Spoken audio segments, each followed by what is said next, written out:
2016 panel के योग्य शिक्षक शिक्षाकर्मी योग्य प्रतीक्षारत एवं सत्यापन के लिए नहीं बुलाए गए तथा भूख हड़ताल करने वाले ने आज सोमवार को विधानसभा अभियान का आह्वान किया। दोपहर 1:30 बजे सुबोध मल्लिक चौक से जुलूस शुरू हुआ। यहां से योग्य शिक्षकों ने विधानसभा की ओर कूच किया। धमशा मादल बजाकर ये लोग विधानसभा की ओर कूच किए। इनकी मुख्य मांगे हैं, पहला 22 लाख परीक्षार्थियों की OMR मिरर इमेज कॉपी तत्काल प्रकाशित की जाए।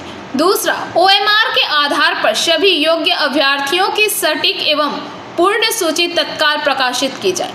तीसरा, SSC द्वारा प्रकाशित अवैध भर्ती अधिसूचना एवं परीक्षा के अवैध गजट को तत्काल वापस लिया जाए।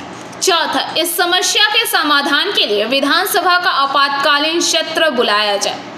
पांचवा, 2016 पैनल के सभी योग्य शिक्षकों एवं शिक्षाकर्मियों को सम्मान पूर्वक सेवा में रखा जाए तथा सेवा में आने के दिन से ही सेवा की निरंतरता बनाए रखी जाए।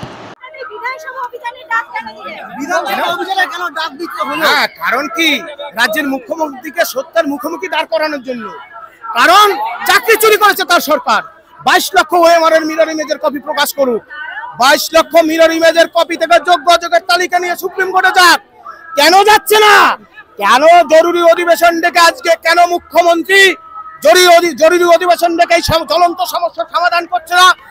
आर्टिकल 14-16 के भाषण করে চাকরি খেয়েছে মুখ্যমন্ত্রীর নেতৃত্বে রাজ্য সরকার। তিনি কেন ওই বেআইনি নোটিশ এবং গেজেট প্রত্যাহার করছে না? মুখ্যমন্ত্রীকে সত্যের মুখোমুখি দাঁড় করানোর জন্য যাচ্ছি। শিক্ষামন্ত্রীকে বলছেন আমরা তালিকা প্রকাশ করব। শিক্ষামন্ত্রীর কথা তাকে বলুন, তার কথার আমরা উত্তর দিই না। মুখ্যমন্ত্রীকে বলুন, সত্যের মুখোমুখি যদি না দাঁড়ায় আমরা ক্ষুদিরামের দেশের মানুষ আমরা আত্মত্যাগ করার জন্য যাচ্ছি। গুলি চালাতে বলবেন মুখ্যমন্ত্রীকে বলবেন গুলিটা চালিয়ে দিতে। সুমন বাবু, এর আগে বিকাশ বাবুর কাছে আপনারা গিয়েছিলেন, এছাড়াও অভিজিৎ গাঙ্গুলির কাছে আপনারা গিয়েছিলেন, কোনো কি আদৌ সুরাহা হচ্ছে? দেখবেন, সময় বলবে। দিল্লিতে গিয়েছিলেন, সেখানে কি হলো? সময় বলবে। দিল্লিতে গেছি, মানবাধিকার কমিশনে মামলা হয়েছে, সুপ্রিম কোর্টের প্রধান বিচারপতিকে চিঠি দিয়েছি। দেখবেন কি হয়। আমরা সব জায়গায় যেতে প্রস্তুত আছি।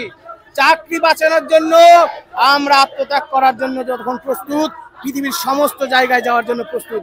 মুখ্যমন্ত্রী এই চাকরি চোর সরকারকে আমরা ছাড়বো না, পরিষ্কার। অভিজিৎ গাঙ্গুলির শরীর খারাপ, এই বিষয়ে আপনি কিছু আমি জানি, স্যারের কাছে আমি চিঠি লিখেছিলাম, স্যার আপনার শরীর খারাপ, আমি দেখা করতে চাই। স্যার উডল্যান্ডে ভর্তি আছে, আমরা এই মিটিং শেষে যাব দেখা করতে। Bureau report, PBTV news.